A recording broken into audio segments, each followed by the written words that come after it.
So what I'd like to talk about in this section are things to think about once your order has arrived. You've placed your order, you'll get a notification and a tracking number, and then hopefully at some point your items will arrive and you'll be ready to use them. First, let me talk about the physical equipment. What I'm going to focus on is the actual MinION device. So this is the current box that it comes in. You'll want to note on the device the serial number. Some of those things may be automatically registered when you set up the software, but you just want to take note of it. And this is especially the case depending on how you're doing this. If you're going to have multiple of these devices, and as I'm going to get into in a moment, multiple reagents, keeping track of things is really going to be a necessary part of your work. But the MinION device, in this case, comes in this particular packaging. There are other devices which I'm not going to talk about today, but I think the same general rules apply. So we've got the MinION device, and I've never opened this box before. And you know, keep in mind that things are subject to change, so it'll fluctuate. But the actual device is, as you'd expect, it's pretty small. So it is something that can fit right in the palm of your hand. It's even smaller than a cell phone and lighter than one too.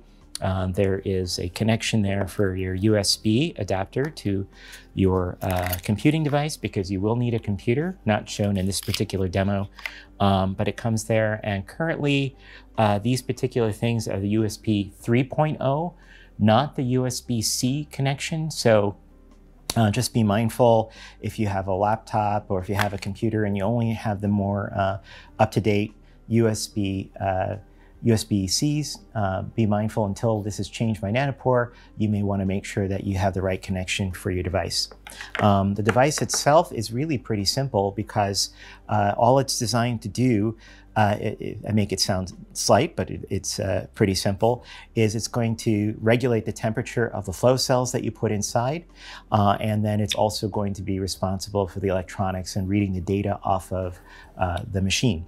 Now, when you first get the device, what you're going to see inside the device, there is a little barcode associated with the serial number.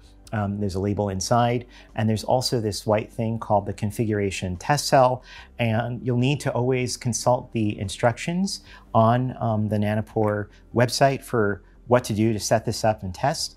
We'll go into this in a little bit more detail when we're actually talking about loading the flow cell. So for now, I probably won't go too deep into that, just to know that that's what you'll see inside. So I'm going to close that and put that back, because we're not going to need to use any of this until we get to the part of the experiment we're actually setting up for sequencing. Although, as you'll see in that video, one of the things that you can do when you get your device is actually test the flow cell to make sure that the hardware is operating correctly. If there was some kind of error and you weren't able to resolve, you certainly should call support. The other thing that's going to be a feature of what we're using very often at the Learning Center are the smaller flongles. So these come typically as a startup package, and when you order that package currently, what you get is the flongle adapter, which actually fits inside the MinION. So as I said, I haven't opened this, but this is the very first time. It's got a serial number, and I can slide it out, and we'll go into this when it is time to actually talk about loading a sample or loading a flongle. But what you have is this little adapter that actually fits inside of the MinION device, and it also has its version of a control cell. So you'll always need to make sure that when you're using it, you just follow the directions for setup. Be careful, especially with this one, because there are electronics on the underside of this device, and anywhere where there are electronics, you don't really want to touch that too much. You want to make sure that you handle it delicately so that we don't damage it another way. The only last piece of advice I would say, of course, you want to follow the storage directions. So as you can expect, these don't need to be refrigerated, but they probably should not be kept in a really hot environment, just an ambient room temperature. One of the things that I am going to advocate for are some type of labeling system. Here I have a sheet of tough tags. You can have your own labeling system, which I'm about to show in just a moment as I get to some of the other materials, but you may actually do yourself well to label these devices now, not just the serial numbers, of course, record those for warranty purposes and for other purposes, but go ahead and start labeling things, especially if you're going to have more than one device, and almost certainly if you're going to have more than one sequencing kit, you'll find that things look the same, and so you're going to need to start to take care of labeling and managing in that. Do it, start doing it when you get the materials, as I needed to learn, because we have many of these and sometimes I don't know which one is where, and it's a good thing, good practice, a good habit to do from the beginning. Now I want to talk a little bit about the flow cells. So this is important. Actually, the flow cells are at the heart of the Nanopore sequencer, and these are the disposable tools that we actually use to do the DNA sequencing. So the flow cells, you can reuse them, not the fungals. Those are a one-time use set for the fungal, but the mid-ion flow cell, which is the larger flow cell that I have here, and the fungal, these are the two that we focus on using. There is a third type of flow cell that we might use in a classroom circumstance, but those are rather more expensive and for really, really a lot of DNA. So if you're really doing a big project, I'm not going to talk about them here, but I think the same principles apply. One of the more important things when it comes to receiving your flow cells is to realize that your flow cells, and in a moment I'm going to talk about your reagents, they're likely going to come in the same packaging, probably with some ice packs. And in fact, actually, depending on where you're at, what your institution, if you're at a university and they receive things all the time, they might be a little bit more careful. But you can never be too careful, no matter what your institution, your school, whatever the case is. Very often the materials, the flow cells, and also the reagents to do sequencing will come, and they require different temperatures. So typically the flow cells, they have to be refrigerated, and you cannot allow these to be frozen. Absolutely not. If you freeze the flow cell, that's it. You've sort of violated the warranty there, and the flow cell is no more good. So please make sure that you do not freeze these. These usually are kept in a refrigerator. They can be kept at room temperature safely for a certain amount of time and just follow directions, but really realize that they may come in the same box, but they require different storage conditions, most likely. So pay attention and please alert whoever is doing your shipping and receiving. I'm not going to open up the flow cells because we'll get to that when it's actually time to load the flow cells. But I also want to draw your attention to the fact that the flow cells also on the back have individual serial numbers, and really, really important because there are a variety of flow cells, and by the time this video comes out, there may be other flow cells. There is something along the product code of the flow cell, and that product code or that version number is extremely important because certain flow cells are only compatible with certain kits. And essentially, if you mix the wrong flow cell and the wrong kit, you might not realize it until you're actually at the moment of sequencing. Hopefully you haven't loaded your library and oh my gosh, you are scrambling to try to figure out what to do. So really keep in mind and seek out advice if you're not absolutely sure which flow cells are going to go with what sequencing kit. So make sure of those things, and that's really important. So I'll say one more thing about the reagents, which is my personal preference, and I think that it works well. So in this case, we're looking at one type of box from Oxford Nanopore. The box has actually recently changed. I think it's pretty attractive. But one thing that I found, and again, it's a personal preference, is that the boxes are cardboard, and keeping these in the freezer and then sometimes moving them from the freezer, they can pick up a bit of condensation. I sometimes would keep these in the plastic bag. But one of the things I really recommend is actually using some other mechanism to store your reagents. So I'm going to do that now. This is a 16S sequencing kit, which I'm going to use in one of the demonstration experiments, or that I'm going to videotape in one of the demonstration experiments. So I have a variety, and you can use whatever you want, of tools. or ways or approaches that I do personally. You can do whatever works for you. But one of the other reasons, besides just maybe I'm complaining about the cardboard, which is, it's fine.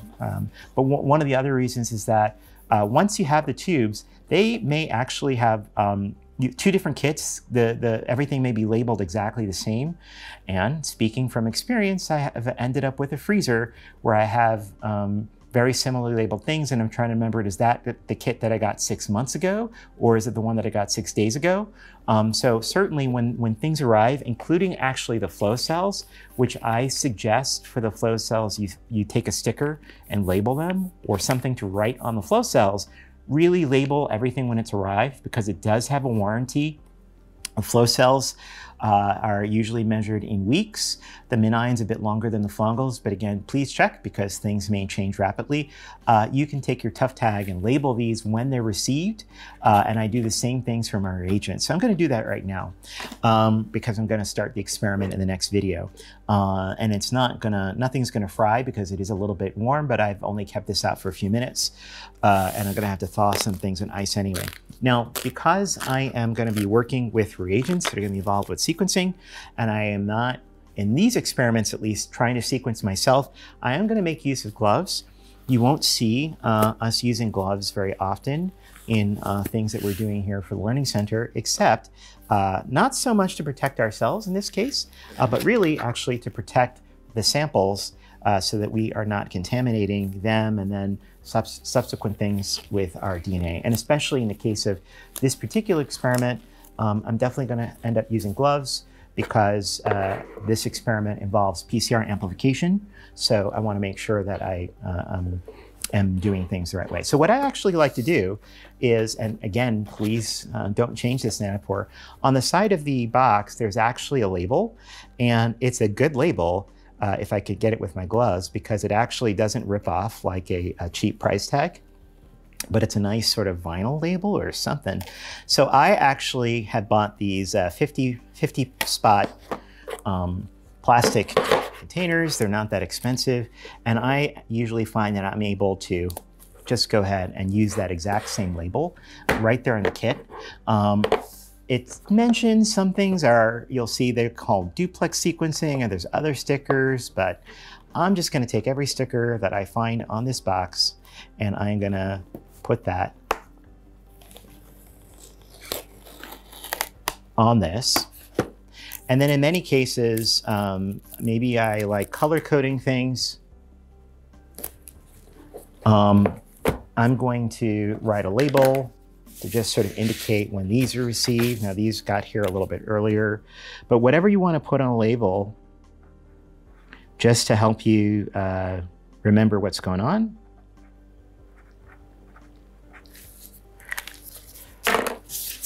I'm just going to make sure I label everything, which is not a bad way to live your life in the lab.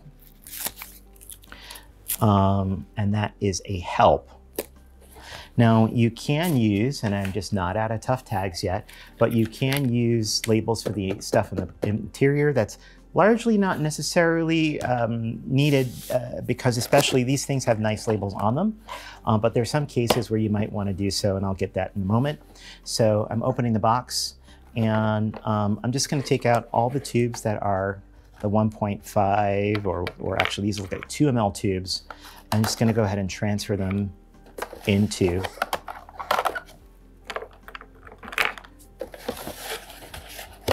this, right? I'm going to put these right back in the fridge because I don't want anything to get too warm. Now, the other thing that will happen is that there are some tubes that are quite a bit larger. And then obviously they're not going to, I don't think that these will, oh gosh, they will. Okay, great. These fit right in the box. I could label them too, but this I think is just a lot more durable than the overall thing. Now, the other thing in this particular case, there are some guides which you're going to need for your plates. So you want to kind of keep those guides handy, but then you may need a few of these. Let's see, I've never used this brand before. It looks like it slides out or opens. It looks like it slides. Oh, that's what, how fancy. Oh, wow. Okay, so this slides and opens. And so for my plates, I'm gonna go ahead, hopefully all of that fits there, and just put those in their own boxes. I don't know if it slides back. Oh, yes, it does, somehow. Anyway, I'm gonna put those back. I'll probably put the cover on it later, but I'm gonna keep them in some kind of other storage with those, whether I color code them or put more tough tags, whatever the case is gonna help me. I'm gonna use my own packaging so that I keep this, and then the box, you know, I can dispose of that. But what I find is that I end up with multiple boxes that are all looking really, really similar, and it gives me peace of mind to know everything that I label. So those are some just tips and tricks that you can think about. Do it your way, but hopefully some of these things just sort of poke in your mind, hey, I might want to have my own way of storing things. I need to label things as they come. Knowing what labels to look for, the labels, the lot numbers, and everything that's going to be on the reagents, the labels, the version numbers, the serial numbers is going to be on the flow cells, and even the devices, they're going to have those numbers that you're going to want to pay attention to so that you can keep track of everything, especially as you get started.